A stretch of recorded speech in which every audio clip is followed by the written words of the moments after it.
Yiren. I'm a first-year MA student at SICE.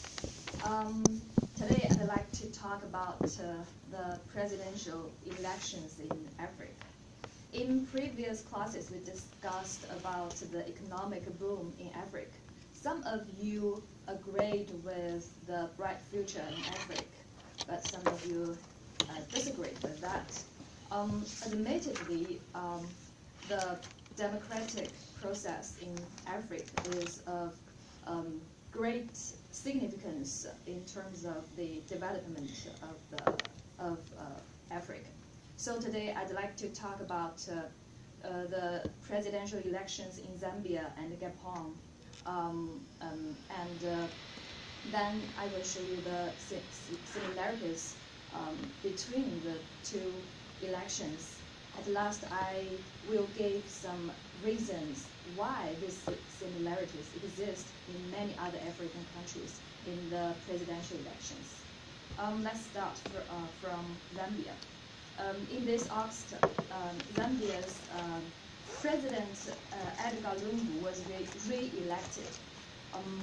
According to the official results, he secured more than 50 votes, just a bit higher than his main rival, Hichilema, who won about 47%.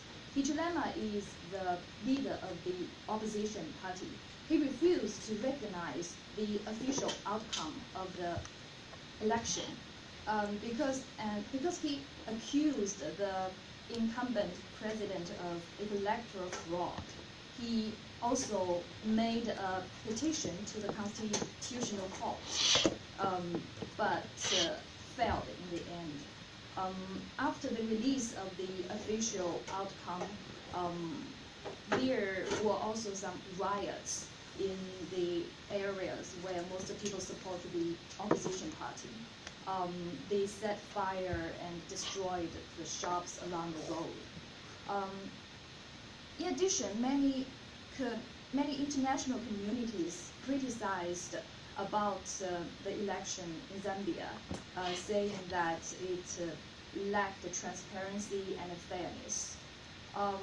Particularly, the government forced an independent newspaper, the Post, to shut down because it was the only one influential newspaper that often criticizes the government in Zambia. After shutting down the Post, all other media are pro the ruling party. Now let's turn to Gabon. Presidential election was held also in August. Incumbent President Bongo was re-elected with a small margin of less than 2%, comparing to his rival, the former Minister of Foreign Affairs, Jinping. Prior to the official announcement of the electoral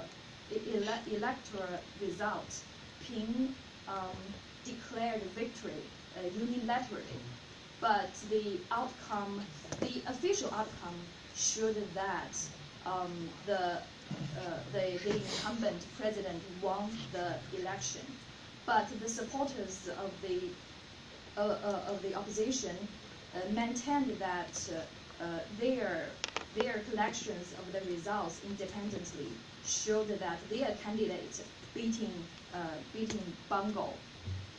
Excuse me. 4 minutes. Okay. Okay. Also, after the outcome, a serious protest broke out in the capital. The parliament building was set on fire.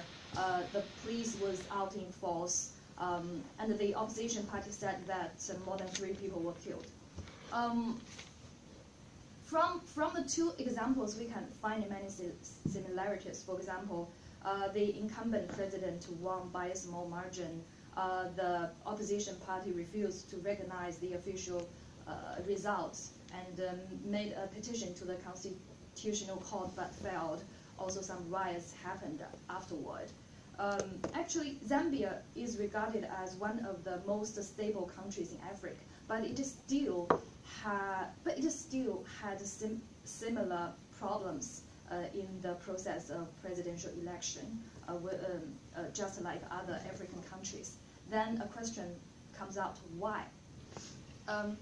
From the political perspective, because the ruling party in many African countries has centralized power, so many governmental institutions are favoring them. It's easy for them to win the electoral election, to win the election.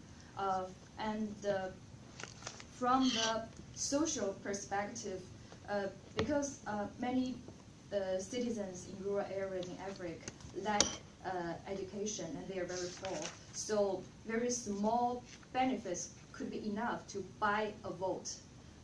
In addition, many African young males are unemployed and unmarried, so they regard the election as a big party and they devote much emotion into their supporters. So once their supporters failed in the election, they would go out and do radical things. So my conclusion is that the problems in presidential elections in Africa reflect the fragility in democracies in Africa. In these countries, there is a long way to go in practicing democracy. Thank you. And I would be happy to take any questions. Is there any risk in some of these countries like Zambia or Gabon for a civil war or something? Actually, these two countries are relatively stable than other countries. For example, Congo, although there are some riots, but they are not so serious enough to have a civil war. Thanks. Yeah, I learned the literacy of ratio of literacy in Zambia is only 70%. What? The number of people who can read. Read. So literacy. It's only 70%. So in this circumstance, what kind of media has influence on people? Actually, most of the media in Zambia are governmental media.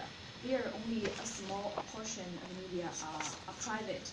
The Post, the newspaper, which was shut down by the government, was the most influential one because it often criticized the current government.